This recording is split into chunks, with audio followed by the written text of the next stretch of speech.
Oh, oh, oh, oh, oh, ne passe pas, s'il te plaît. Prends quelques minutes d'écouter ces vidéos, ces messages. S'il te plaît, ne passe pas sans que tu n'aies écouté jusqu'au bout ce message très important pour ta vie. Oh, tu sais que le Seigneur nous a toujours parlé et exhorté, non? Ouais, je suis encore là, par la grâce de Dieu, pour te donner un très très bon message. Alors, le message c'est quoi? Le passé n'a jamais et ne sera pas ton futur. Tu sais quoi? Ton passé n'a jamais été et ne sera pas ton futur. C'est ça le but de ce message. Alors mon frère, ma sœur, il est important d'écouter ces messages. Non seulement ces messages, mais d'autres messages qui se trouvent dans notre chaîne TikTok, dans notre chaîne YouTube, Frère Daniel Dinoko, même sur Facebook. Va chercher et partage ces messages à tes amis.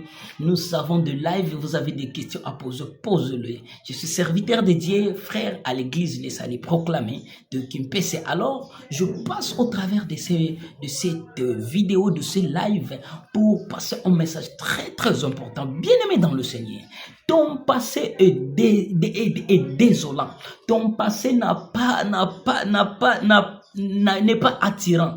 Ton passé est dégueulasse. Ton passé a beaucoup d'histoires honteuses. Il n'y a pas de problème. Quelqu'un me dit, frère, est-ce que tu sais de quelle famille je suis né? Je m'en fous. Quelqu'un va me dire, tu sais de quel pays je suis né, je m'en fous. Quelqu'un va me dire, frère, tu sais dans quel village je suis né, mon frère, ma sœur, je m'en fous. Mais écoute seulement ces messages, si tu crois à cette parole, frère, bien-aimé, ça va booster ta foi et changer ta vie au nom de Jésus-Christ. Alors la première des choses à savoir dans ce message, et ce que je voulais donner vraiment comme introduction, c'est qu'il est important de savoir que ta vie est comme une scène. Hein? La vie là qui était, toi là, je ne parle pas de ton voisin, je parle de toi qui me regarde. Ta vie est comme une scène, un scénario. C'est comme une scénette, c'est comme un film dont le metteur en scène, c'est lui qui met en scène. Le metteur en scène, c'est celui qui met, dont le metteur en scène qui tient dans la télécommande se trouve au ciel. Ouais, je suis venu parler à des personnes qui croient qu'ils ont maudit. Bien aimé, oui, les hommes maudissent aussi, il n'y a pas de problème, ça je crois. On peut naître d'une famille maudite, on peut être dans un village maudit, dans une cité maudite. Ça c'est normal.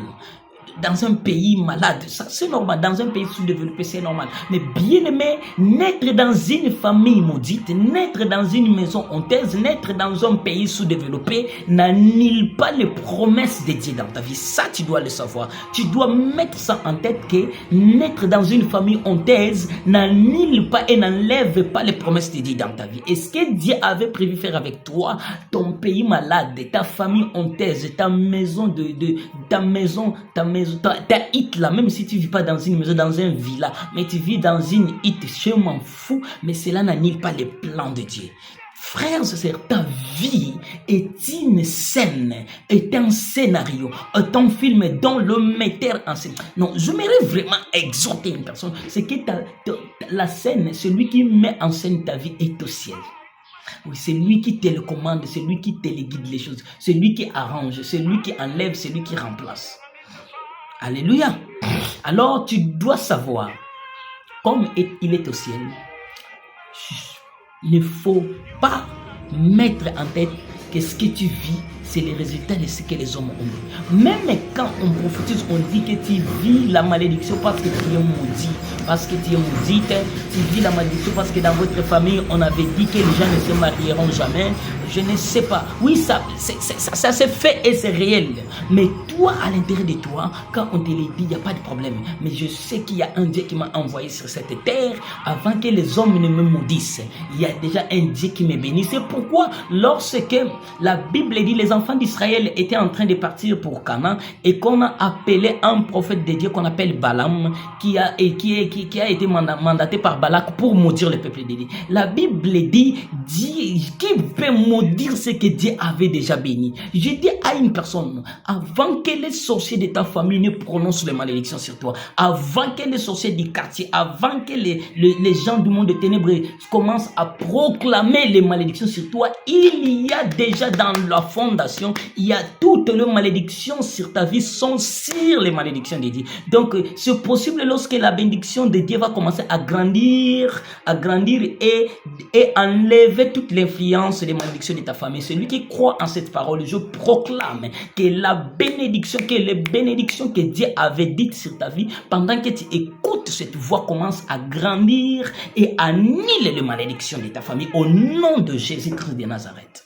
Ça, c'est très grand. Alors, la plus grande, écoutez maintenant, ce que je vais maintenant te dire, pourquoi? Parce que notre thème, c'est que le passé n'a jamais et ne sera jamais ton futur. Mais comment un passé honteuse peut être, un passé honteux, comment une vie de passé de honte peut être transformée à une vie de gloire ou à une vie de joie? Il y a deux préalables à remplir. Alors, la première des choses que j'aimerais conseiller à une personne qui me suit ou qui va suivre cette vidéo, c'est que la plus grande malédiction pour l'homme, c'est sa langue. Oui. Avant même que les hommes ne t'apprennent à te maudire, avant même que les gens de ta famille te maudissent, sache-le très bien que la première grande malédiction ou le premier outil de malédiction pour l'homme, ça s'appelle la langue. Vous savez pourquoi? Parce que la Bible dit dans Proverbe chapitre 18, le verset 21, ce que la vie et la mort sont au pouvoir de la langue. Et celui dans le 22, on dit celui qui en aime en mangera le fruit. Donc, tout ce que ta langue fait, c'est une sémence et ça produit des fruits. Alors, qu'est-ce que le diable fait? Le diable ne pouvant pas te maudire, le diable qui n'a pas le pouvoir de te maudire, qu'est-ce qu'il va faire? Il va se servir de 3 catégories de personnes pour te maudire. Vous savez, c'est quoi ces catégories de personnes? Il va d'abord se servir de toi-même, il va te servir de ta famille maternelle et il va te servir de ta famille paternelle. Et les 3 catégories de personnes vont se mettre ensemble pour te maudire. Mais la malédiction la plus rapide et puissante, c'est celle qui sort de toi-même. Parce que tu te maudis toi-même. Oui. Alors, le diable fera quoi? Comme lui sait qu'il ne peut pas te maudire, avant qu'il ne se serve de ta famille biologique, paternelle et maternelle, il va d'abord se servir de ta langue pour commencer à dire des paroles comme « moi je mourrai comme ça »,« moi je ne crois pas que moi je peux être béni »,« moi je ne crois pas qu'un jour moi je serai riche ». Tu te maudis toi-même. Le diable va utiliser ta langue pour te maudire. Mais bien aimé, j'aimerais te conseiller, faites attention de ce qui va sortir de ta bouche. Alors, est-ce que tu le sais que par une prostituée est sorti un patron? Oui, j'aimerais te le dire, que dans les entrailles, dans le ventre d'une prostituée, sort un patron. Est-ce que tu sais de quel patron dont je parle? Frères et sœurs, je parle d'un patron qu'on appelle Boaz. Quand vous prenez Matthieu chapitre 1, verset 5, la Bible dit, Salmon engendra Boaz de Rahab. Et Boaz engendra Obed de Ruth. Vous comprenez? Ici, on parle de Boaz. La maman de Boaz s'appelait Rahab. Généralement, dans la généalogie, c'est le nom du papa qu'on donne. Mais je suis étonné ici, dans le verset 5, on parle de 2 personnes. On parle de Obed et de Boaz.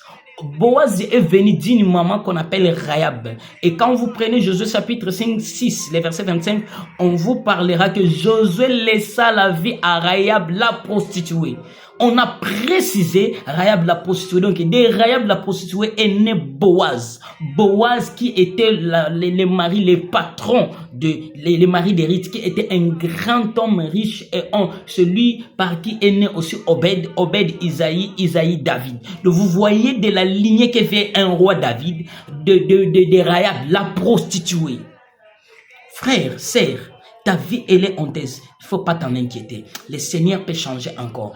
D'une relation amoureuse illégale sort le plus sage de tous les temps. Est-ce que vous le savez? C'est que d'une relation illégale sort le plus sage. C'est lui, je parle de qui? De Salomon. Salomon est né de qui? Salomon est né de la femme dont David a ravi à Iri. Est-ce que vous comprenez? Je dis à une personne, ta vie présent ne définit pas ton futur. Tu vis la honte, il n'y a pas de problème. Tu vis les rejets, il n'y a pas de problème. Mais sache que si tu fais confiance en Jésus, Jésus qui est le metteur en scène va changer ton passé honteux à un avenir glorieux. Que Dieu vous bénisse et que Dieu vous garde encore.